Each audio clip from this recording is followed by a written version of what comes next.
Hi, I'm Brett Scott, and I am the Director of Security Enablement and Training with Tech Data. And I'm here today because I've asked you to ask me questions about cybersecurity.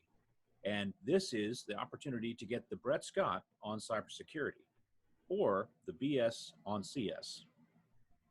So you guys asked a lot of great questions, and I really want to thank you for doing that because it helps us to uncover some of the myths that are out there. And so I've actually invited some of my friends here from Pima Community College, one of the top educational institutions for cybersecurity nationally. And we together are going to try to address some of the questions that you've got. I also have Sherry Piper with me, who is our Cyber Range Master, and she's running the show there at the Tech Data Cyber Range.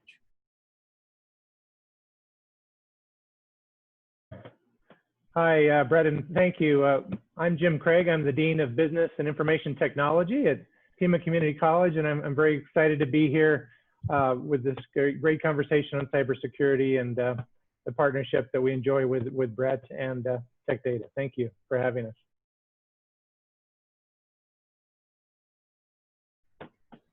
Hello, my name is Will McClain. I'm the program manager for the Center of Excellence here at Pima Community College. And hey, thanks, Brett, for inviting me as well. We really appreciate what the relationship that we have with Tech Data and with the Arizona Cyber Warfare Range, and we're looking to make a difference. So thanks for inviting me. Hi, everybody. I'm Sherry Piper. I'm the Cyber Range Master at the Tech Data Cyber Range, and I'm looking so forward to busting some of these myths with Pima Community College and Brett Scott. So our first question talks about what's the best preparation that you can make for a cybersecurity career? And a lot of people say, is that STEM? And so I would say initially that STEM is a great opportunity for people to kind of orient their mind to what is both an art and science. Cybersecurity includes both. And so a STEM education can be very, very helpful in inculcating the ideas, methods, and practices to be focused on the types of skills necessary for cybersecurity. But I think I'll let my friends here at Pima tell you a little bit more about that. Yeah, Brett, STEM is awesome, and it's a very good launch pad. But as we've talked about many times, it has to be much broader than that, because the whole elements of cybersecurity, right, are delving into so many different areas to meet business needs. Yeah, go ahead, Jim. Yeah, I mean, for instance, law is an up-and-coming field for cybersecurity, and so a lot of people that are interested in law are great for the cybersecurity area. Accounting, for instance, and other areas like that.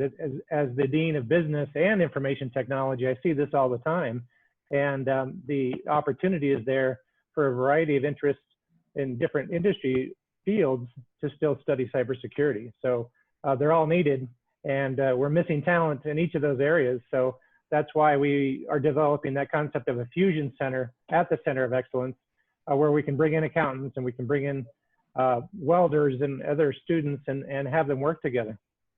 And that, as Brett, right, at Tech Data, you come across this all the time, where there's such an increased need for compliance and for audit and that type of thing. If you bring in accountants, and if they then have a passion and interest for cybersecurity, we've got a great fertile ground to work with, and the possibilities are tremendous. Yeah, you're essentially augmenting the natural skill that they might have had or a passion that they might have pursued with cybersecurity, which is a great both extension of that career, but also you're maximizing the focused skill set around a particular job in cybersecurity. So I think that's awesome. I wonder what Sherry has to say about that. Thanks, Brett. That's a great question. My input is we really need to have some input from the outside, some creativeness to sprinkle through. We get so focused on one avenue of cybersecurity, and unfortunately, it's such a broad area that we could take the input from doctors, lawyers, dentists. All their offices have input as well, and the challenges that they face in their individual things. And reaching out to students is a huge input. There are many people that may not be going to school to get a cyber education. But look, we're all online these days, and to have that base knowledge, we can pick their brains and get different ideas to bring forward to the table. That's a great point, and I definitely do believe that the cybersecurity industry would benefit from more creativity. Absolutely, and the great advantage at Pima, as we're a community college, is that we've got students coming in from all walks of life as well. And so it can't be the same box that it's been in the past. And the advantage of having the range, having these cooperations that we're setting up, is that students can come down and try before they even spend a dime. They can come down and find out, is this something that they're interested in? Is this a passion that they have? That's the ecosphere we're trying to build. And companies that get those students already have students that are invested. It's a win-win all the way around.